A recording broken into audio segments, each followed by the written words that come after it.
Good day, sir. Let me just say thank you very much for joining this special program. Revelation TV often has the opportunity to interview people that have something quite profound to say and something very well worth listening to. So we want you for the next 55 minutes to enjoy this program.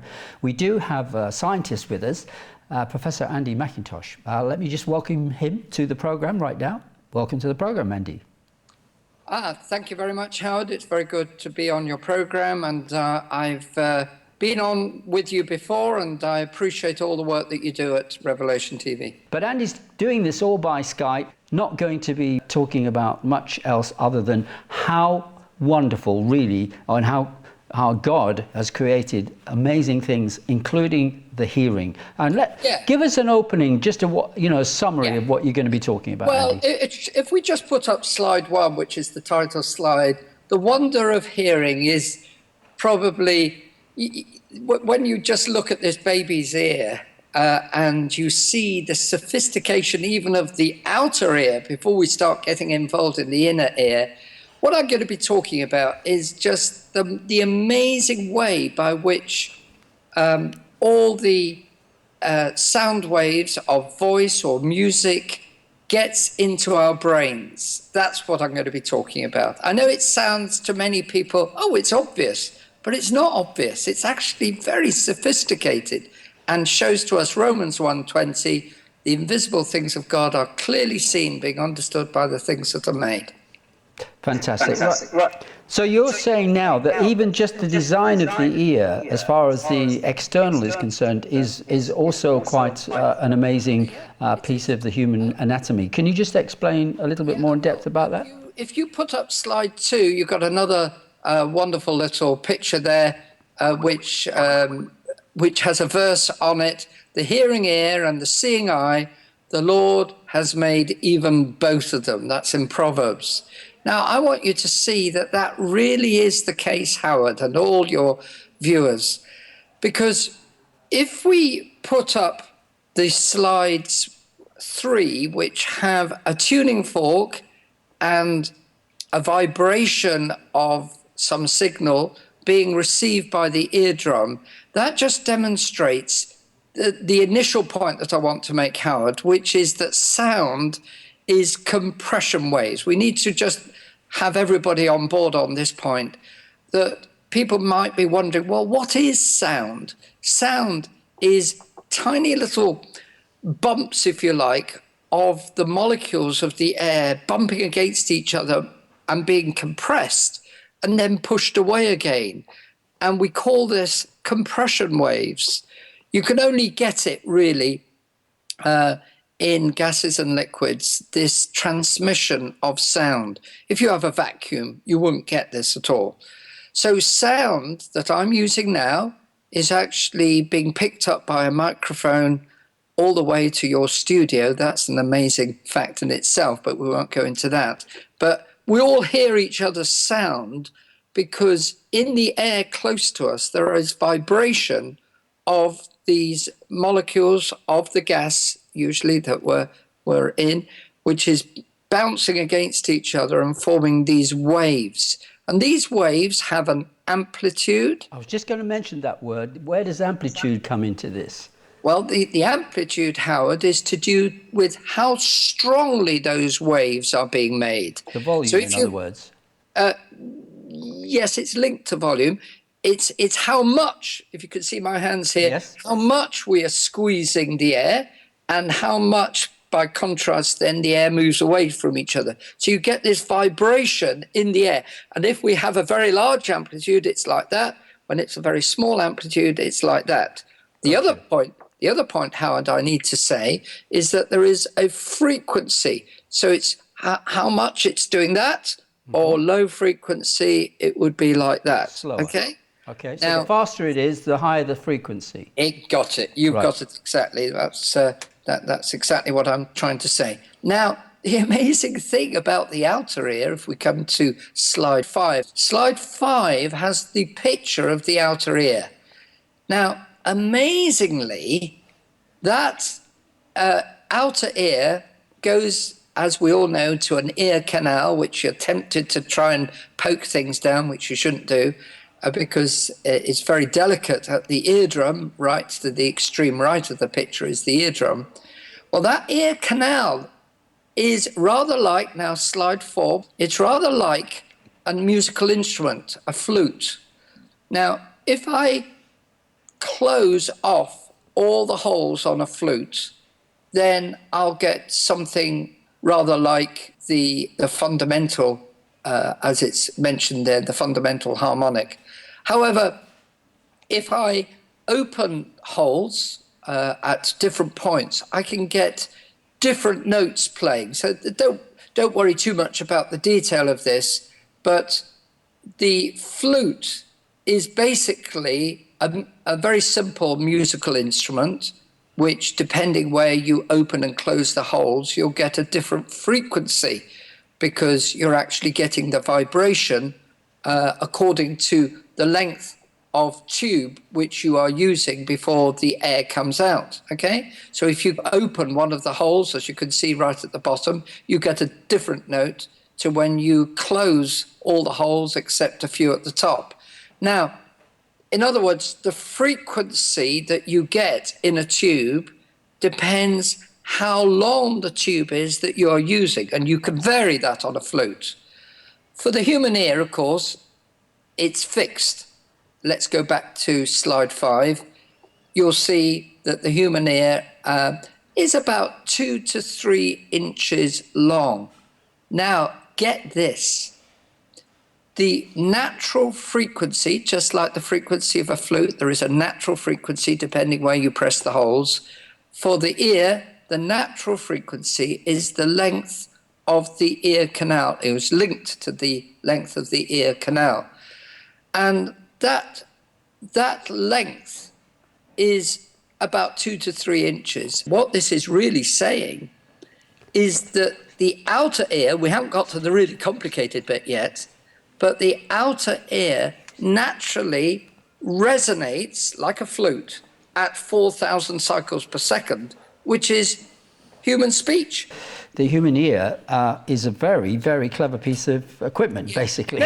Let me just repeat the calculation so that people can do it off air at home, and they can find this out for themselves. You take the speed of sound, which is 300 meters per second, which is 300 times another 100 to get it to centimeters, right?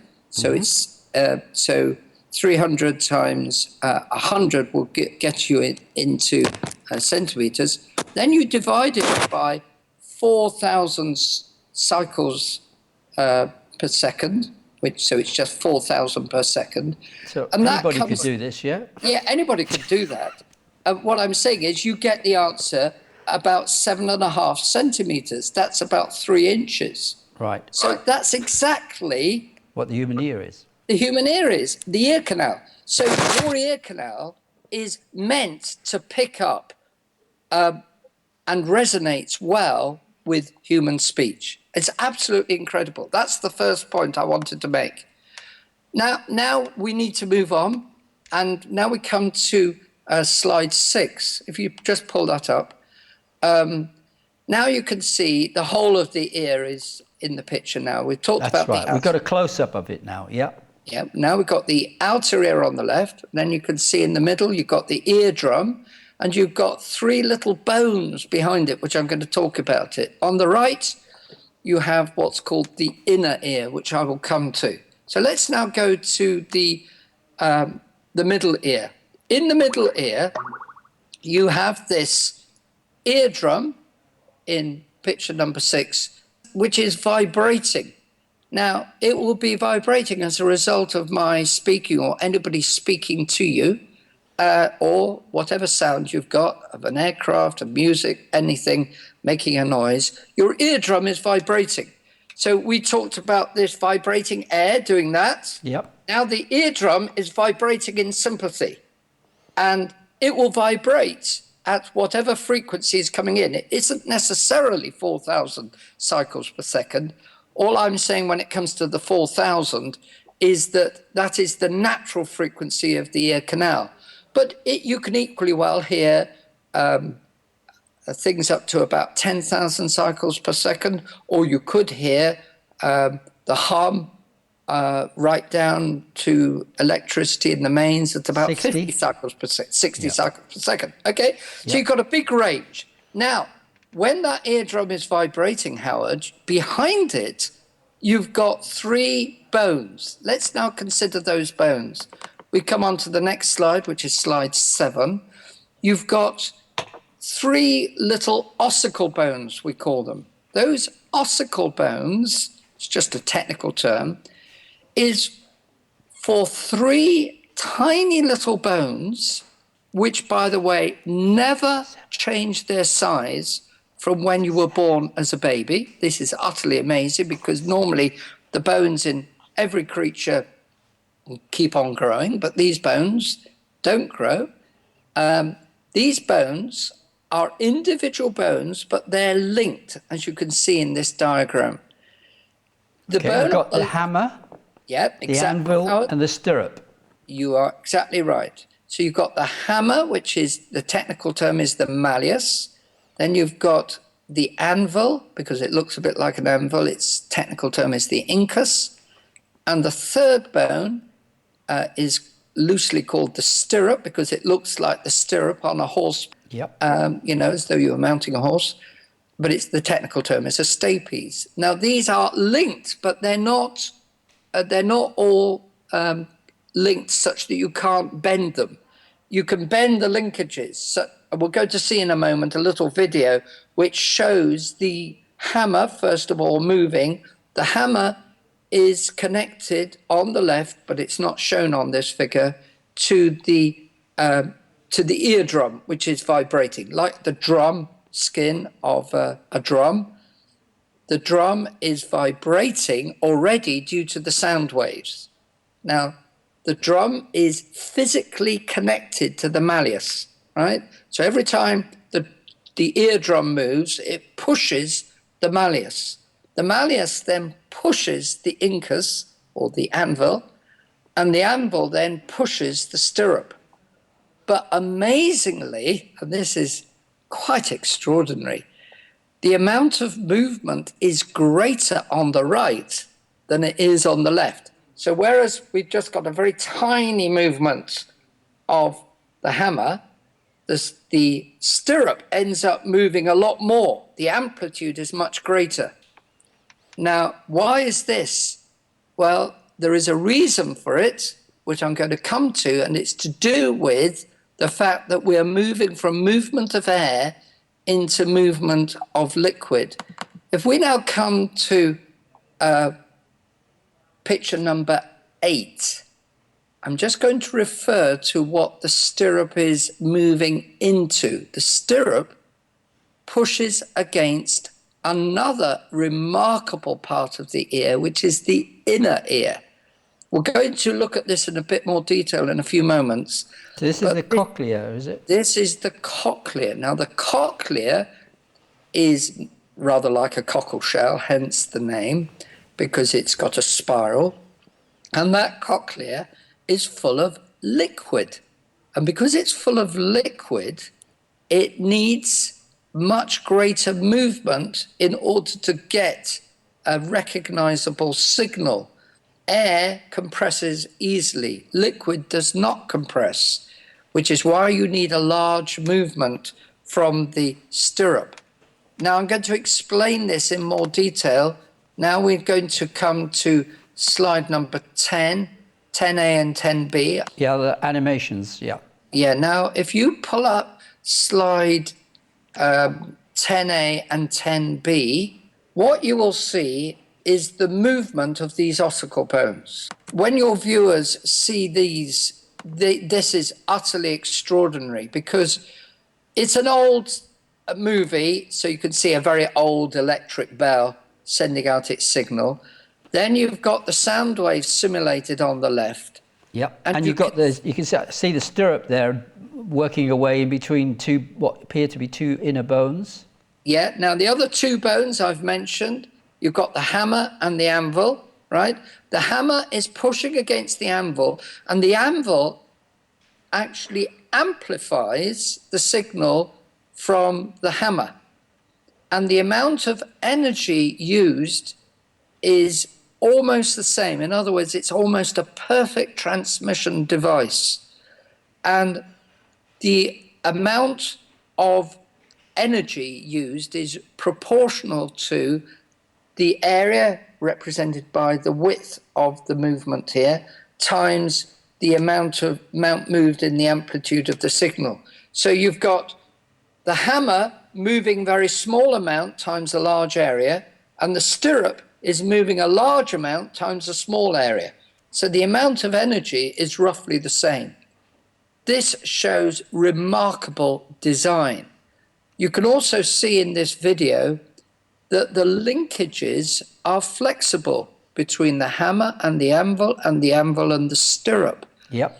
For anybody to argue that these three little bones, which, as I said, never grow, were produced by random mutations from a reptile ear. In fact, what they say, it was a reptile jaw which actually shifted its position. Small bones of the reptile jaw moved and became these three little bones, or one of the three little bones in a mammal. It is frankly absurd to even suggest it, but that is what evolutionists actually propose. Yeah. So what you're seeing here is pretty much a proper designed receptacle for sound to be evaluated and interpreted by the human brain. Yes, we haven't got to the brain bit yet, but we're getting there. It's astonishing even at this point, because anybody who's an engineer can see immediately the marks of brilliant craftsmanship. It is amazing. And I'm really glad that you're dealing with this. I mean, I haven't watched this before. This is like the usual Revelation TV style. Just sit down, let's talk about it, let's get on with it and produce another program. But this is fascinating, Andy. Well done. Well, I'm so glad that you think so, Howard, because to me, I think I can see immediately, but then I am an engineer. But I'm sure there's other people out there who don't need to have lots of degrees in biology and even in engineering to see what is frankly obvious. Yeah, it is amazing, you know. And the fact is that it had to work in its infancy as it is now, as old as it is, however old you think we are in the terms of being in existence. This is amazing, and this shows an intelligent design at the very least, and we of course attribute that to our Creator God. Undoubtedly.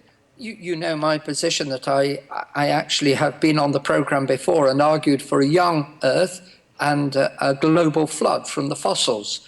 But we can all agree, whatever we think about age of Earth issues, as you rightly say, this is showing the mark of design.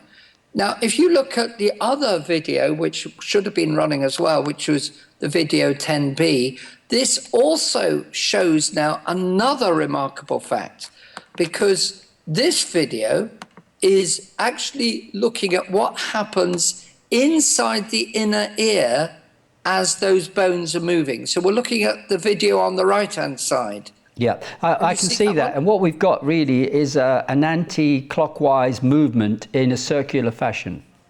Yes, you have. But let me explain that a bit, if I may. So you've got the air waves coming in on the hammer on the left. Then the three little bones, anvil and stirrup, are moving. Yep. And you can see that there is two openings of the inner ear. The top opening is actually an opening which is where the stirrup is connected, right? So the stirrup is connected to this top opening, right? Can you see that there? We've got that. Now that top opening is where the inner ear has to have the connection, obviously, with the stirrup. But now, if you notice that there is two openings, we call the top opening the oval window. If you like, there's a membrane which is separating the air on the left from the liquid on the right, okay? But if you notice, there is, if I had a pointer, I would point to it, but I just need to describe it to you. Below the stirrup is another opening with another membrane, and we call this the round window, right? So there's an oval window. You can't see whether it's oval or not because we're looking to end on. Yes. Now, that one which is moving out when the stirrup moves in is absolutely essential. Let me explain why. This sounds technical, but follow me. Remember I said that liquid is not compressible, right? Okay. If I get a bicycle pump and instead of filling it with air, fill it with liquid, right? Put my finger over the end, push the handle down. I wouldn't be able to push the handle down because the liquid no give in it. There's no give. Yeah. If I do that with air, as you well know, most of you, if you've got a bicycle pump, put your finger over the end, you can push the bicycle pump handle in. So liquid is not compressible. So in the inner ear, you've got liquid. Therefore, when you push against that liquid with the stirrup, you've got to have some give somewhere, otherwise you're going to break the inner ear. This is the mark of brilliant design, Howard, because that little lower window, we call it the circular window, is actually made of a membrane which gives every time the stirrup pushes in. I find that stunning. Without that, our ears wouldn't have worked. Every little bit of this is needed for the ear to work. Okay, just a little bit of clarity on this, because I know we're doing a pretty much impossible task here. You can't see what we're seeing because we're putting that into the program now. What I'm seeing is this circular movement in the inner part of this ear, the other side of the stirrup. But where is the escape of the, if you like, the pressure that's put on this liquid that's in that part of the ear? Where is that going out? Because I can only see it recycling. Right. I think you're this is, as you say, this is probably the limit of what we can do on this program. But let me try and explain it nevertheless. What you've got here, as you look at that right-hand video, is a movement of something that looks like a bit of string. I'm coming to that. I haven't yet commented on that. Carry on then. I'm only commenting at the moment on the stirrup on the left pushing in. Yep. And below it, there is another membrane which pushes out. Yes. It's out of phase. That's the point that I've been making. Every time the stirrup moves in, it's going the opposite way. Pushes out. Because the liquid is not moving at all out of the inner ear. It is moving, but it's not moving out of the inner ear. Okay, right. So it's staying put. It's staying put, but it's under pressure, and that pressure's got to go somewhere. That's the only point. That's good. Well, that helps me to understand. Yeah. Now let's look at this, what looks like a bit of string, which is in an like a coil. In a spiral, in a coil. Now, because of this movement of the stirrup, it's now causing a vibration in liquid. Now, that vibration is of what's called, this bit of string is actually called the basilar membrane. The liquid you can regard as something like water, but it's not actually water. It's actually a very special liquid. Can I just ask you this? Is this what you would refer to if you say that, well, you've burst your eardrum? Is that where we talk about liquid coming out of that? Or? Yes, it would be. If you burst the eardrum, it wouldn't necessarily burst what I've just referred to, which is the inner ear, because between the eardrum and the inner ear is these three little bones. Yeah. But when you burst the eardrum, you can get the eardrum to gradually repair, but liquid is on the other side of the stirrup, not of the hammer. Ah, right. Okay. So there is this little gap where the little bones are. Okay. Otherwise, it would be maintained in there, intact, all throughout one's life. Yes, it would be. The liquid is there all the time. Let's move on. It's quite remarkable. Now, let's move on to slide number 11, where now we summarize what's going on in the inner ear. And this is where it gets extremely interesting. The cochlear is what we've just looked at. Inside that cochlea, what looked like a bit of string is the technical term for it is a basilar membrane. The basilar membrane is rather like an xylophone. All of you, as a child, will probably remember of playing with xylophones, where you hit a particular part of the xylophone and it makes a note, hit another point and it makes a different note. They're all in different lengths. They're all in different lengths, and that's why you get different notes.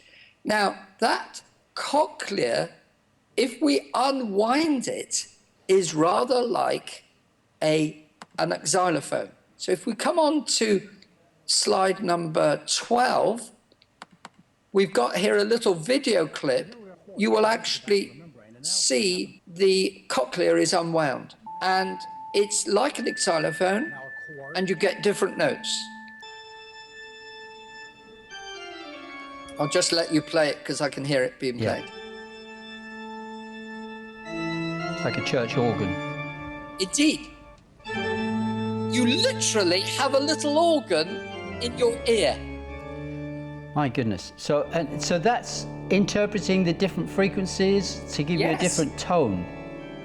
Yes, but here comes the most remarkable bit, in my view, in terms of mechanical and sound engineering. We haven't yet got to the last bit, which is electrical engineering. But while we're on mechanical engineering, this is extraordinary.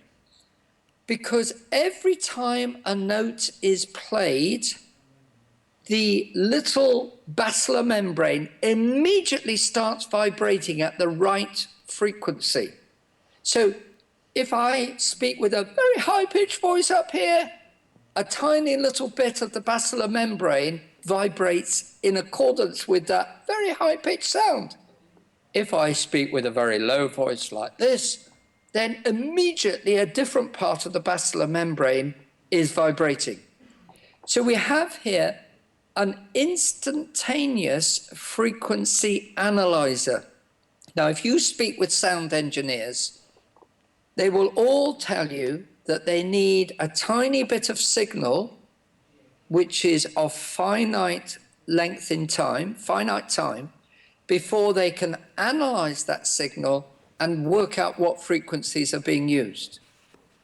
Now, what I'm saying is that it's effectively instantaneous for the basilar membrane to pick out all the various frequencies which are being used. I'm speaking to you with frequencies which are round about 4,000 cycles per second, but some of them will be as low as 3, some of them will be as high as 4,500. So are you, Howard. So all these frequencies are not pure tones. What I'm saying is that any sound that comes in, the basilar membrane immediately splits it into its component frequencies. Now, you ask your sound engineers in your studio whether they could do that, and they can't. There's no Nobody way. can. Not that fast. That is amazing. Now let me illustrate by playing video number 14. Yes, we can see it now. Yeah. It's almost looks like a frequency analyzer. It is. Oh. It's actually, There you go.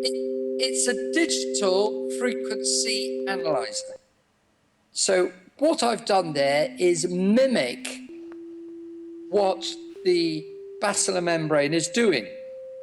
But in order to make life simple, I've put in pure tones. So I've got a frequency generator which I picked up and played, first of all, one frequency, then another to produce a chord. Now, your ear is like that frequency analyzer which I've just simulated on a video 14.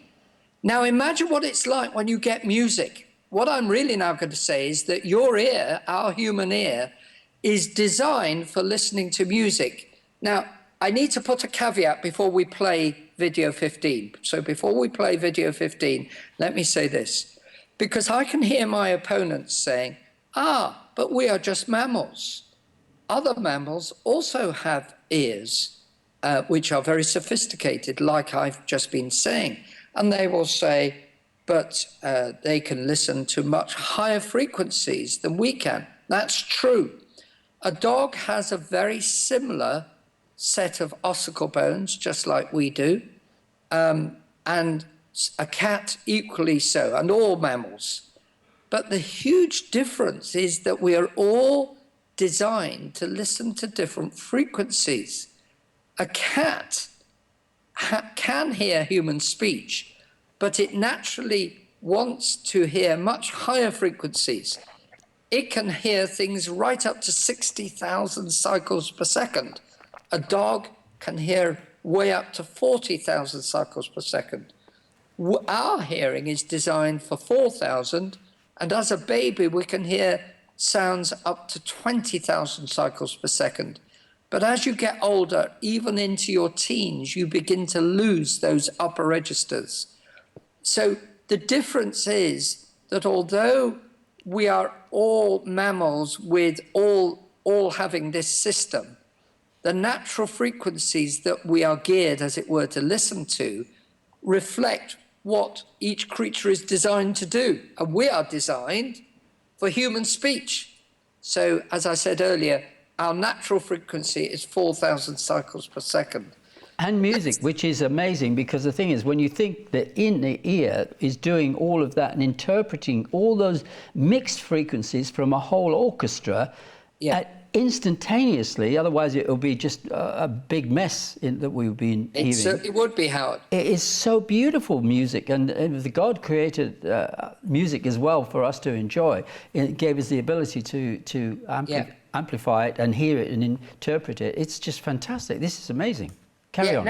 Now I'm going to play, and perhaps this is the climax of what I'm saying to you on this program. Now let's play video 15, because this is the tune Dances of the Wolves, and you can see different frequencies as the lead frequency.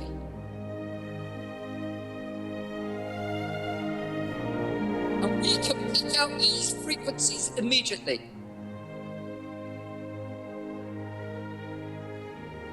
And your ear is immediately appreciating the music. Yes, I can even actually tell you what note it's playing, whether it's F or B flat, or, I mean F sharp. Yeah, so what I've put on the video is the appropriate lead frequency that the violins are playing. But what you've also got is all the other frequencies of the accompanying orchestra. So what and the harmonies as well. Yeah, so that is a plot of frequency, right, against the scale of a piano underneath. Yes. Right?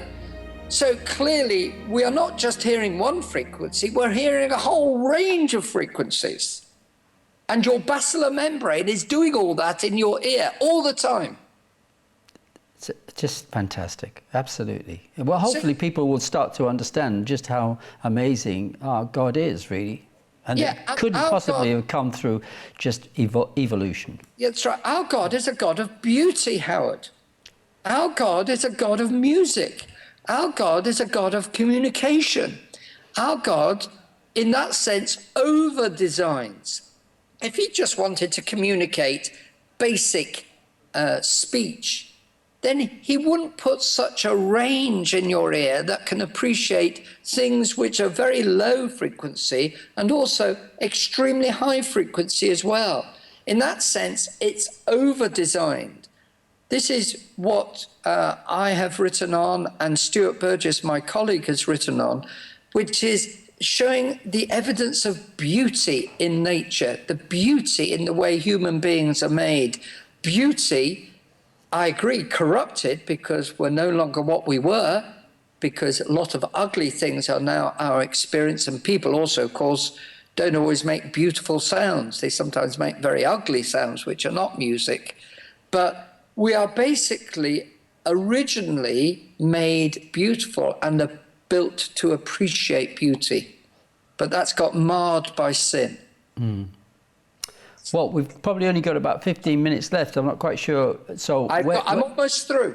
I'm almost through. Right. So now we just need to come to the last bit, because we've got a basilar membrane which is moving, but that basilar membrane is also connected to yet another organ, which is called the organ of corti. If you pull up slide 19, this is not something which is obvious, and I can't easily put up a diagram here to fully explain it. But above the basilar membrane, as it's moving, it's actually causing little hairs on yet another membrane, which is very close to the basilar membrane, to move. And the hairs literally, physically move in one direction and are attached to each other by a mechanical spring. As the mechanical spring is extended, as you can see in this picture, slide 19, bottom picture on the right, you can see the hairs moving sideways. And as they move sideways, there is literally a mechanical spring which will eventually pull them back again to a vertical position. But as the hairs get separated, there is a potential difference caused between the adjacent hairs, which causes an electrical signal. This just blows the mind, because we've got to get a signal which is mechanical converted to a signal which is an electrical signal. To get to the brain. Exactly, you've got it. Yeah. So I'm not going to go into detail on the organ of corti, but suffice to say that close to the basilar membrane is the organ of corti, which causes these hairs to vibrate, right? The basilar membrane, as it pushes, causes there to be a movement of this other membrane where the hairs are attached. Now I need to play you the last video, which is video number 20. Perhaps that could be pulled up, please. And you'll find that this video shows you, it's a silent video. It's not an old video. It's not one of the silent movies, although the earlier ones were close to the age of the silent movies. But this is a movie showing you the basilar membrane, then this other membrane, which is pushing against the hairs. And as they slide, they're causing a potential difference between adjacent hairs. That then sends an electrical signal to the brain. So that is how we hear, Howard. It's It amazing. is simply extraordinary. So it's a chemical transformation from mechanical energy, it goes to chemical energy, which then goes to electrical energy. It's quite extraordinary. It is. But can I just something when you first started talking about this, I was thinking about the miracles which Jesus performed when he was on the earth, and the deaf heard and the blind saw. We know that there are times when the Lord was questioned about why would this man, in the condition he was it something his parents did or sinned or whatever it was. If, for example, somebody who is deaf today, is it something that is a particular area, whether it's at this last point where it turns into electrical charge doesn't happen, so that the man can't or the woman can't hear the sound, where normally is the fault? Well, it can be a number of faults. The eardrum can be impaired. If you have a perforated eardrum, you can't hear. Also, another reason is that the hairs they're called cilia, right? If those hairs are damaged, then the person won't be able to hear because the cochlear isn't working properly, and people then have what's called a cochlear implant in order to take the vibration of the eardrum, or in fact it bypasses the eardrum as well. The microphone immediately sends it as a signal translated to electricity to the ear. That's the cochlear implant. Right. So it could be in a number of locations in this system. Okay, would that be the same for somebody who's born deaf, for example? Born deaf, it really can be a number of issues. It can just simply be that the system is broken, as I've just described, Right. Okay. or else some of the bits are missing. Can I show you slide 23? Yes, please do. This is an important point, because the evolutionist, and sadly there are some Christians who believe in evolution, by evolution I mean not adaptation, which I do accept. I mean this changing from one creature to another. And they believe that a reptile changes to a mammal. Now, it's mainly that area that I am saying that scientifically I completely disagree.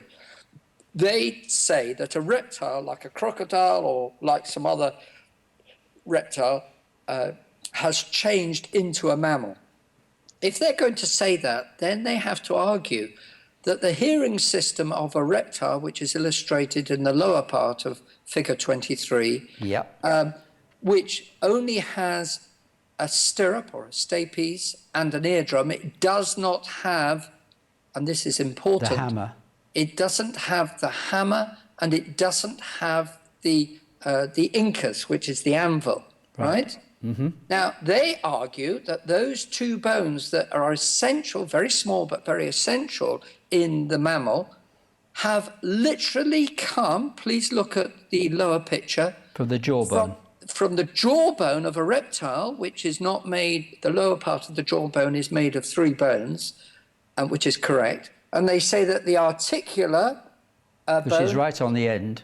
Exactly, and the quadrate from the upper jaw have actually moved, literally, gradually moved over, they say, millions of years, I don't accept that, and moved into the inner ear, or the middle ear, I should say, of the mammal.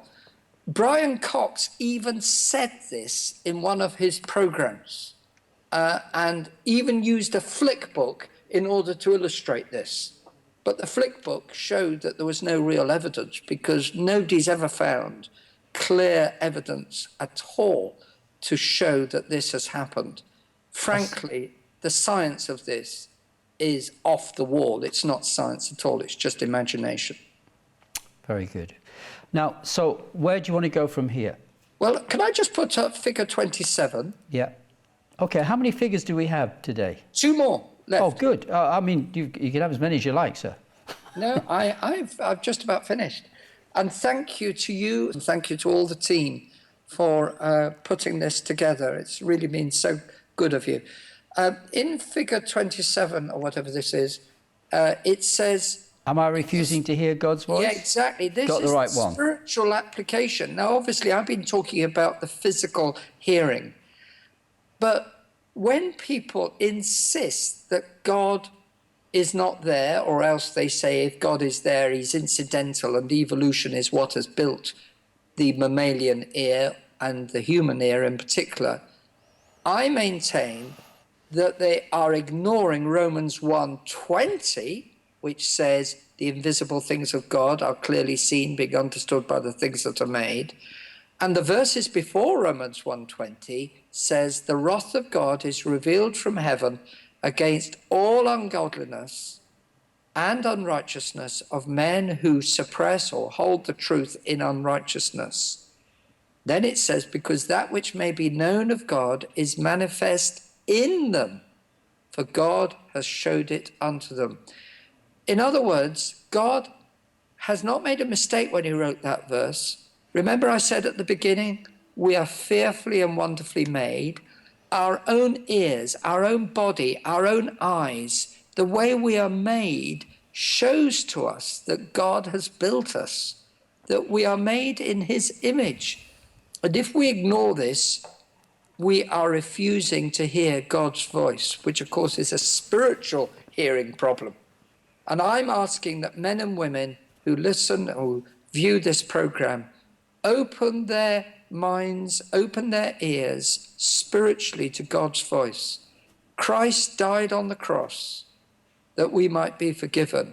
He died in order to redeem us. But in order for us to understand that message, we must first understand that God has fearfully and wonderfully made us, Howard. I know you wonderfully propagate these truths on Revelation TV. And I want your viewers to understand that although I want them to understand creation, I'm much more concerned that they listen to God's voice concerning redemption and what Jesus Christ has done for them on the cross. Amen. Could I just put up slide 28, which has some websites that people can refer to if they want to know more information on these issues. Yes, they're up. There is a number of creation ministries that can be looked at. Answers in Genesis, I'm associate with. You might like your viewers to go to that. Truth in Science, I'm a co-director of. And there is also Biblical Creation Ministries there. My own website is andymcintosh.org. We've got a couple of minutes left, so that's quite rounding up very nicely, Andy. You've done a brilliant job, really. I mean, and this is almost an impossible task. You're not seeing what we're seeing, and we're seeing something you're not seeing. But hopefully, in order to get, we don't have the BBC funding, but we're still doing an amazing job, really, to get the truth across to people that there is a wonderful God out there. He's not just a monster, or a lot of people are trying to make him out to be such a bad God. You know, it's like he's responsible for all the evil in the world, etc., which is rather sad when he's gone to great lengths. Andy, just one other question on this ear, the capabilities. How does it deal with an increase or a decrease in volume? How does the brain interpret that? Is it all done from the inner ear as well? Yeah. You can, any sound can be split into various frequencies and amplitudes, as we've just been saying. If you have too much of an amplitude, like hearing a jet engine head on, then that would be highly dangerous and would blow your eardrum to bits. So there is a limit as to what you can listen to. If you get a sound very, very loud indeed, it becomes painful, and you could actually, as I say, then damage the ear. But that's quite a wide range, and God has made us primarily to listen to human speech.